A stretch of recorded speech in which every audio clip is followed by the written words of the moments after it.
tapi masuk ke dalam armor dari seorang Mika. Tapi Alter Ego, dia YOLO banget, dia tahu di mana letak di tim Baunam United dan seorang Max Elvi. Dikepung habis-habisan oleh player tim Alter Ego, bahkan bolting in Rosemary.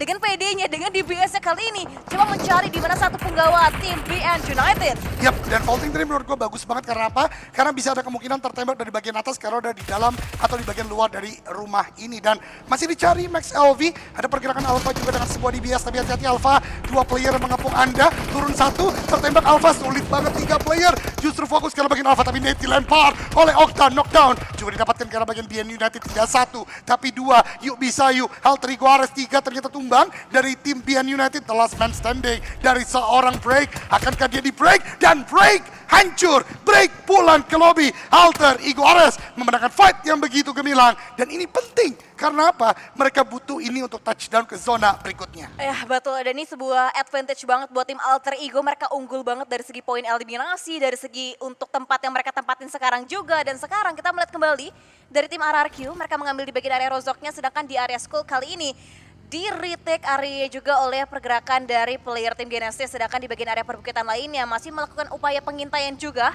Dan, kok di atap baginya Nexus? Kok bisa nyangsang? Sebentar, saya coba menganalisa sepertinya mereka melakukan sebuah pergerakan cepat dari bagian belakang dan terbang ke arah bagian atas, tapi itu tuh 100 IQ sih. Dia udah nggak punya, kan kalau pakai jurus Goku terbang bisa ke atas atap ya kan? Tapi ini ternyata dia bisa untuk melakukan sebuah trik yaitu dengan menggunakan bagi. Tapi Windy, gue baru dapat aja DM dari sosial media gue, ternyata Sam9 juga terindikasi tadi pakai skin mobil. Jadi ya lagi-lagi teman-teman semua, kita pun nggak bisa mengamati semuanya karena memang pergerakan dan kita nge-cast harus cepat. Nanti pasti akan ada informasi dari official. Tapi Morph GPX, tidak, satu lagi tumbang Windy, membuat berarti Morph GPX hanya punya 2 player lagi. Betul, tapi setidaknya dengan terknockdownnya seorang Lamborghini membuat dari tim Morph GPX memiliki waktu lagi untuk mereka bisa bergerak lagi. Mungkin mereka pengen disengage, tapi enggak, ternyata Rocky dari kali ini menggunakan DBS untuk memajukan kembali, bahkan dari seorang Rocky kalah fight-nya dia dengan player tim The Xavier dan hanya tinggal the last man standing Boboho. Lagi-lagi menjadi tolak ukur tersendiri untuk tim MRPX, tapi Boboho ini dia posisi yang susah. Dikiranya tadi tuh dengan terknockdownnya Lamborghini dari tim The Xavier, Morph GPX ya udah akan disengage aja pergi, tapi ternyata enggak, Rocky malah nyamperin. Mungkin tadi udah sebuah fight yang gak terelakkan karena udah deket banget kalian antar keduanya, tapi ya bagaimanapun resiko yang diambil walaupun Morph GPX masih bisa melanjutkan dengan 1 player, tapi tentu nggak bakalan maksimal. Tapi ada satu kritik gua atau komentar gua tadi yang dilakukan ke arah lawan yang dihadapi oleh Morph GPX, akhirnya makin kelihatan ada beberapa player yang menggunakan canted sight, Windy. Karena banyak banget player-player yang lupa mengganti scope dari kali 6, kali 3, kali 4 ketika bermain mid range karena bagian close combat, yaitu tidak mengganti scope-nya tadi. Tapi kalau ada canted sight jadi lebih cepat. Hanya butuh 1 button untuk mengganti itu. Tapi Boom Esports cukup nekat, bahkan 1 player ditumbangkan. Di tempat lain juga ada peperangan antar tim Indonesia yang terjadi banyak sekali perang. Karena stage ketiga memang reduksi circle terbesar. Ditambah juga tadi ada sebuah circle yang cukup ngeprank karena player-player yang bermain. Dan ternyata Genesis sekarang di bagian tengah, Xavier dari bagian kiri. Dan masih ternyata tapi ada keunggulan untuk Rex Regum Keon di bagian paling tengah saat ini. Betul, beberapa zona dari tim RRQ belum dipaksa untuk mereka bergerak juga keluar dari area rozoknya. Zona pun masih mengungguli juga untuk posisi mereka. Dan sekarang kita melihat juga dari tim Geek Fam Malaysia, kempau nyaman mereka, setup mereka pun nampaknya harus ditinggalkan kali ini. Tapi untuk mereka meninggalkan area ini pun harus melewati juga dari barikade tim Infinity. 4 player mereka membutuhkan line up yang sama, coba untuk menghalau juga pergerakan tim Geek Fam Malaysia. Karena satu-satunya entry pun kalau misalkan mereka pengen straight forward masuk ke area zonanya lebih cepat lagi, ya dijaga sama tim Infinity, tapi penjagaan pun dilakukan juga oleh tim-tim lawan mereka untuk mencoba untuk break rotasi tim Alter Ego dan kali ini itu nampaknya terjepit dan akhirnya no last hit yang masuk. Serti berhasil bisa mendapatkan 1 penggawa tim Alter Ego. Maksudnya memainkan cekungan yang sering dimainkan oleh Void Esports di PMPL ID ternyata gagal untuk Alter Ego Ares. Tapi lihat Infinity yang terlalu fokus ke arah bagian Altrigo Ares terkena dampak yang begitu sakit. Nate dari Geek, tembakan dari DBD. Ini seperti Malaysia berkata tidak boleh. Dominasi kembali didapatkan oleh Thailand. Bahkan dari Mika, Cook Nate lagi ke arah bagian depan. Is this the end untuk tim Infinity? Low HP ke satu player, Autri di bagian depan. Smoke terlebih dahulu, disiplin terlebih dahulu, tapi sebuah S12K menjadi mimpi buruk balasan ke arah bagian Geek. Bahkan 3 tumbang dari seorang Logan. Logan 1v1 hampir clutch terjadi, tapi gagal. Demrut kembali membalaskan keadaan. Geek Fam Malaysia masih ada di dalam game kali ini. Yes, masih ada asa untuk tim Geek Fam Malaysia. Bahkan nampaknya Geek Fam Malaysia tiba-tiba rata karena Logan di bagian belakang Yudo Alliance pun nampaknya join the party yang meretake area ini. Tiba-tiba dua tim pun rata, dua tim pun tumbang dan Judo Alliance. Mereka menjadi third party yang benar-benar diunggulkan. Mereka nggak harus fight di awal-awal, mereka pun dapetin area nyaman, dapetin lootingan lagi. Berapa banyak vehicle lootingan yang didapatkan juga oleh tim Judo Alliance, tapi tidak untuk tim Persija EVOS karena Red Face ingin menggagalkan rencana dari tim Judo Alliance. Ya, kita harapkan berhasil karena ini front shot karena bagian depan tentu akan mempermudah Red Face, tapi memang terrain di sana agak tricky. Bahkan tadi ada beberapa vehicle juga yang menjadi penghalang, jadi mungkin Judo Alliance tidak bisa tertembak secara langsung. Ada beberapa hit yang masuk tapi belum ada knockdown yang terjadi. Judo Alliance juga nggak bisa bergerak bebas, ada DBD yang terus benar-benar menghantui mereka, menembaki mereka, tidak memberikan kesempatan untuk bergerak. Dan yang gue senang, Persija EVOS udah mulai bergerak ke arah bagian atas, ada yang kembali lagi menjepit ke arah bagian Judo Alliance, karena objektifnya di sini adalah biar Persija EVOS nggak ke backstep Windy dan kawan-kawan ketika nanti masuk ke circle yang kelima atau stage yang kelima. Betul, jadi pengen coba untuk mereka bisa clearin lagi untuk daerah backline tim Persija EVOS. Yes. Dan di depan pun nampaknya Red Face juga aware betul. Sersia, vehicle-nya satu persatu pun terdengar lagi. Mereka pun bisa bergerak tapi dengan jarak begitu jauh dengan kali tiganya. Eko pun hitmarknya masuk, Repo Boy dibuat berkurang untuk 19 HP-nya mereka. Dan kali ini Red Face, no, udah mulai ada tanda-tanda bahaya, radar bahaya. Dan RAJ menggunakan baginya berhadapan dengan seorang Red Face. Dan akhirnya tembakannya pun belum ketuan poin yang membuat Sersia bisa mundur lagi, tarik ulur lagi ke area tim Persija EVOS. Ini gua suka banget, dimana cepet banget dari Persija EVOS untuk melakukan regroup Windy. Upayanya adalah biar Sersia nggak masuk ke pertahanan mereka, diusir lagi, balik lagi lu sana ke Rozok. Istilahnya kata Persija EVOS, dan sekarang mereka masih bisa melakukan pick off karena lawan-lawannya, tapi menjadi masalah. Lihat bagaimana Rozok begitu full. Persija EVOS akan menjadi pintu bagi pergerakan Judo Alliance, DBD, FaZe Clan, dan Xavier dari Watertown. Pun juga Altrigo Ares akan menjadi pintu kedua yang coba untuk diberantas mereka. Kita harap yang terjadi berikutnya adalah tim-tim Indonesia yang tadi kita sebutkan, yang udah kita mention, justru bisa melakukan pertahanan. Dan Altrigo Ares ini cukup nekat, bahkan menurut gue sangat nekat. Dua orang masuk ke compound yang sama dan bahkan terindikasi penuh oleh Sam9 yang masih punya 3 player, Windy. Dan Alter Ego pun hanya tinggal 2 aja, Rosemary dan juga Okta yang bertahan sendirian aja.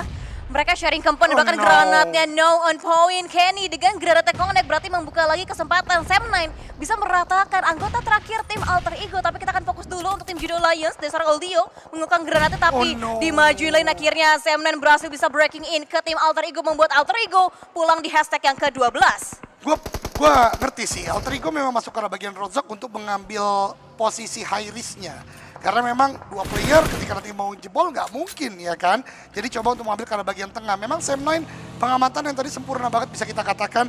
Karena tidak hanya fokus ke Alter Ego, bahkan ke Sersia juga tadi mereka tembaki. Tapi kita hindari fight tersebut. Kita lihat DBD masuk ke arah bagian pertahanan FaZe Clan, 1 tertumbangkan bahkan 2. Ini defensif yang cukup baik dilakukan oleh FaZe Clan. Walaupun akhirnya tumbang 1 playernya, tapi datang kawan-kawan lain dari bagian Watertown kembali on point, kembali menjadi tim yang kuat dari FaZe Clan karena reset situation bisa mereka lakukan. Betul, dan kayaknya dari tim DBD kehilangan 1, kehilangan 2, bahkan kehilangan 2 anggota itu akan menyulitkan kembali, tapi tidak membuat putus asa juga dengan seorang Jay yang memakan granat. No, ini malah bahaya banget. Dan bahkan 3-2-1 granatnya. Jen belum bisa menggugurkan kembali anggota dari tim FaZe Clan, hanya splash damage. Tapi granat dibombardir juga, akhirnya Jen on point, granatnya berhasil bisa mendapatkan 1 knockdown ke tim FaZe Clan. Seperti sebuah pisau bermata 2 untuk FaZe Clan. Dapatkan titik itu itu, tapi ternyata titik itulah yang paling mudah untuk di-counter. Di tempat lain, Yudu Alliance juga dipatahkan dominasinya, dipatahkan fight-nya oleh tim Persija EVOS yang masih menyisakan 2 player. Let's go. Ini bisa menjadi momentum bagi kemenangan Persija EVOS. Mereka bisa main ke arah bagian high ground-nya. Reset situation harus cepat dilakukan, baru nanti coba masuk ke arah bagian Rozok. Tapi lihat Xavier, tim yang paling lambat bergerak dari bagian Water Town, justru mengambil keuntulan paling maksimal. Kerataan atau semua player diratakan dari DBD karena menyisakan 1 saja kali ini. Tapi ternyata tidak 1, masih ada Aizen yang benar-benar mengganggu, bahkan Red Face juga mengganggu, membuat 2 tim hijau tersebut dari tim Xavier dan DBD nggak bisa masuk lagi ke pertahanan Persija EVOS. Betul, tinggal seorang Aizen bisa menaklukkan, tapi lagi-lagi dari tim The Xavier, granatnya mengakhiri the last man standing untuk tim Don't Break Dream. Tapi PJV kali ini dihantui juga dengan bayang-bayang yang datang dari laba-laba kali ini. Laba-laba ini memberikan racun untuk semua tim-tim yang masih ada, dan Persija EVOS dengan 2 anggota aktifnya, Red Face juga Miseri, mau nggak mau pun harus bertahan lagi, mendefense lagi dengan gertakan dari seorang Chua. Coba untuk membuka lagi kali 4-nya, scouting pun dilakukan, dan bahkan zonanya shifting lagi semakin meninggalkan jejak untuk tim The Xavier dan juga tim Persija EVOS. Gua harap dari Persija EVOS setidaknya bisa meratakan Xavier, karena memang ini perlu banget, bukan hanya karena pride, bukan hanya karena poin yang dibutuhkan, tapi ketika masuk, kalau masih ada Xavier, mereka bisa ditembaki dari bagian belakang. Dan sepertinya Xavier pun menyadari hal tersebut. Lihat bagaimana di minimap mereka masih fokus satu sama lain, tapi setidaknya di minimap kita lihat 2 tim Indonesia ada di dalam zona atau berdekatan dengan zona, itu RRQ dan juga Morp GPX. Kita harap bisa lebih laju lagi secara placement dan elimination didapat, sedangkan Xavier dan Persija EVOS sebagaimana yang gue prediksi tidak saling mengindahkan untuk masuk terlebih dahulu. Mereka tahu siapa yang masuk terlebih dahulu tentu akan tertembak dari bagian belakang. Mereka mau bermain beriringan dengan zona, kalaupun tidak bisa knockdown terjadi secara cepat. Kita lihat mental mana yang akan menang, kita lihat aim mana yang lebih keras, apakah dari Persija EVOS atau dari tim Xavier. Dan ternyata Red Face membuka dengan cukup baik. Sepertinya penyelamatan tidak akan dilakukan, Xavier tidak akan mengindahkan hal ini, tapi setidaknya Persija EVOS melihat tembakan ke bagian Xavier lagi, tidak terjadi knockdown, tapi bagus sekali dari Persija EVOS sementara waktu. Setidaknya 1 poin eliminasi pun akan masuk lagi dengan itu, dengan demikian dari player. Tapi nampaknya nakal banget gak sih? Poinnya nggak masuk ke PJV, melainkan dicuri sama tim lainnya, Kak Doge. Itu Genesis bandel banget dia ya. Lihat 1 player knockdown, dia dapatkan eliminasinya. Tapi ini PR yang berat nih. Mungkin nanti Red Face akan bergerak sendiri.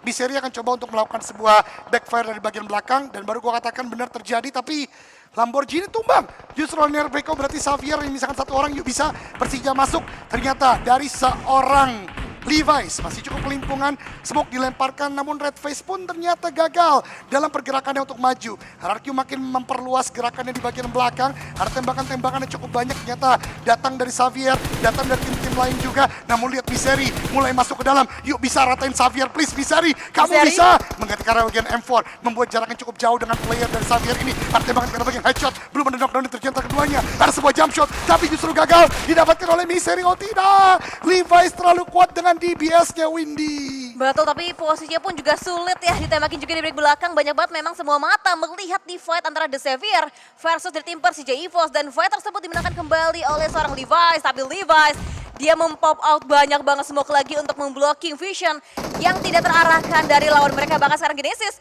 berhasil bisa entry, berhasil bisa masuk juga, bahkan No Mercy lagi-lagi. Ini golden spot banget sih dari seorang No Mercy. Ini 2 mobil loh, 2 bagi bisa dinaikkan ke arah gudang oleh tim RRQ. Ini luar biasa banget, but nice try untuk Persija EVOS, setidaknya membawa pulang eliminasi. Tadi kita lihat ya dari Persija EVOS, walaupun masuknya tadi mungkin kalau Red Face-nya on point melakukan backup dan dari Miseri bisa melakukan sebuah pinpoint yang lebih stabil, itu bisa meratakan Levi's. Tapi apa yang terjadi tentu tetap kita syukuri, mudah-mudahan lebih maksimal, dan ini kesempatan besar buat RRQ mendapatkan winner chicken dinner. Bagaimana Rozok udah dipantau semuanya, dan Boboho lagi-lagi hanya bisa untuk berupaya maksimal mencari placement yang lebih tinggi. Betul, memang keputusan paling bijak sekarang dari seorang Boboho hanya bertahan ngehold aja sampai ke late game nantinya. Dan dari tim RRQ bagi diturunin semua kendaraan, diturunin juga untuk mereka mungkin nantinya bisa mendapatkan area lebih nyaman lagi. Dan di area terluar sana, Sersia melakukan penyeberangan, langsung masuk juga ke area defensif dari tim Sam9, tapi kayaknya mereka men-spot di posisi yang salah, di compound yang salah juga karena Kenny ada di compound yang satunya. Kenny menguasai granat, belum di-cook juga, dan akan coba dipantulkan lagi sambil menunggu timing, momentumnya, ritmenya, mendapatkan 2 anggota tim Sersia. Betul, karena ini memang granat terakhir dari Kenny ya, jadi nggak boleh untuk dilontarkan secara sia-sia. Dan lihat bagaimana pengamatan Kenny, dia dengar ada granat yang mau dilempar, dia bisa untuk bergerak di tempat lain dari Sam9.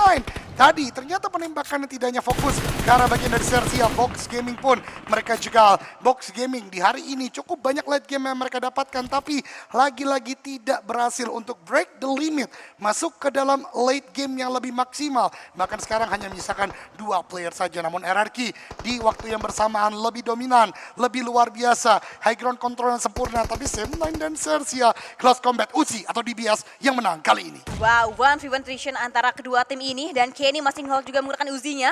Tinggal dibuka pintunya lagi, akan terjadi pertemuan antara kedua player ini, tapi sama-sama sabar, sama-sama nahan juga, bahkan pintu terbuka dan tasnya terlihat bahkan dari seorang Kenny Chopper. Tidak tembakan sama sekali, coba untuk bermain dengan sangat amat aman dan akan berpindah lagi bermain hide and seek nampaknya untuk kedua tim ini. Dan sabar betul Chopper, akhirnya Kenny-nya tumbang yang membuat Sersia kali ini memiliki keunggulan atas tim Sam9. Yap, RNJ ternyata yang mengubah jalan pertandingan kali ini karena Kenny ditumbangkan dari sisi yang berlainan. 2 player dengan DBS di close quarter combat tentu begitu mengerikan, dan Sam9 hanya menyisakan 1 player saja, tapi Sersia pun tidak mudah untuk masuk. Karena apa? Di bagian belakang Box akan mendorong, di bagian depan Genesis akan menjaga, bahkan lapis kedua penjagaan RRQ di bagian atas juga tidak bisa dianggap remeh. Sersia akankah bisa untuk lepas dari penjagaan ini? Lihat bagaimana one way smoke dibangun oleh tim Genesis dan Cook Nade sudah dilakukan. 2-1 lempar high toss karena bagian Sersia meletup, ternyata matang di dalam, tidak tepat ke ruangan yang dimiliki oleh Sersia Esports. Wow, tapi permainan Nits dari seorang Slim Zai sih keren banget sih. Granatnya bisa on point masuk ke area celah jendela yang benar-benar ruangnya tuh nggak banyak. Dan dari tim Genesis, mereka masih prima, masih komplit juga dengan 4 anggota mereka, seperti halnya dengan tim RRQ yang masih sabar juga di bagian area perbukitannya. Dan ketenangan kali ini dijaga untuk ritmenya oleh tim Sersia, Gosu di area luar. Sedangkan RPK ingin coba mengambil lagi keuntungan atas situasi, tapi nampaknya Mort jangan sampai lengah, jangan sampai ketembak. Karena Bobo kali ini angle-nya, crosshair-nya benar-benar tepat banget diarahkan ke seorang Mort. Betul sekali, tapi Sam9 pun juga diratakan. Boboho sepertinya sekarang yang benar-benar menjadi perhatian dia adalah masuk ke late game lebih jauh lagi. Knockdown 1 menurut gua nggak worth it sama sekali, mengingat semakin lama dibuat RRQ tidak aware di bagian belakang, berarti semakin tinggi kesempatan Boboho untuk dapatkan late game yang lebih jauh. Ada pergerakan-pergerakan yang cukup bold kali ini dengan satu-satu player yang tersisa. Xavier, kita lihat dari tadi Levi's menjadi the last man standing. Genesis masih cukup banyak, tapi nggak boleh untuk tidak aware karena bagian belakang juga. Sersia yang masih coba untuk melakukan sebuah penjebolan. Ada Box yang mulai menjaga, dan ini akan menjadi calm before the storm. Karena kurang dari semenit lagi, stage ke-8 akan menuju ke stage yang ke-9, berarti stage penutupan. Yang ini gua khawatirkan, Windy, karena tiba-tiba mengungguli atau menjadi unggul bagi tim Genesis secara posisi. Betul, tim yang berwarna oranye yang ada di minimap itu mereka Genesis diuntungkan juga untuk zona kali ini. Dan kita masih melihat juga masih hold angle di balik satu area tebing yang ada untuk tim Sersia. Sedangkan Genesis dan juga tim Box Gaming, mereka pasti udah sadar betul, mereka udah aware juga di bagian sebelah sana pun ada lawan, tapi kayaknya ketahuan juga, dan akhirnya Boboho di finishing juga oleh seorang RPK di hashtag yang ke-6, lumayan dapetin present point untuk tim Morph GPX. Dan fokus ke arah bagian Sersia. Yang menjadi permasalahan berikutnya adalah bagaimana menembus pertahanan Genesis yang dimana mereka punya compound secara sempurna. RNJ kali ini kita berpindah kembali lagi menjadi the last man standing. Penyelamatan tentu hampir tidak mungkin dilakukan menuju ke arah bagian temannya. Smoke dilontarkan, healing dilakukan, mencoba untuk kembali mengambil lagi waktu atau ritme yang lebih panjang, dan ternyata revive bisa untuk dilakukan. RRQ lihat betapa tebalnya smoke sudah dilontarkan, sudah di pop out untuk bisa menjadi jalur, menjadi jalan bagi mereka masuk dalam zona. RNJ masih agak ragu-ragu revive atau tidak, dan ternyata sebuah jump shot dari Master Ichi. Memang sangat kuat player ini ketika berhadapan 1v1. Wow, tapi ini masih menjadi misi juga untuk seorang Nero Messi mendapatkan satu, tapi di backup juga oleh player lain di tim RRQ kali ini. Let's go. Berhasil bisa menghandle nampaknya untuk pergerakan tim Box Gaming, tapi dua tim ini dua-duanya rushing ini Wah. yang bersamaan, bahkan RRQ kali terkepung habis-habisan dengan Box Gaming dan Genesis yang mengambil momentum tersebut untuk bisa mendapatkan kembali WW Chiri, bahkan RRQ tumbang satu, revive dilakukan bahkan bagi sana dari seorang Kansas, roll Oh, juga tidak. didapatkan dan akhirnya winner chicken dinner didapatkan oleh tim Genesis. Sembari mengingatkan kita, Wow. Genesis pernah mendapatkan winner chicken dinner di tempat yang sama, Windy, ketika berhadapan dengan tim-tim Southeast Asia lainnya.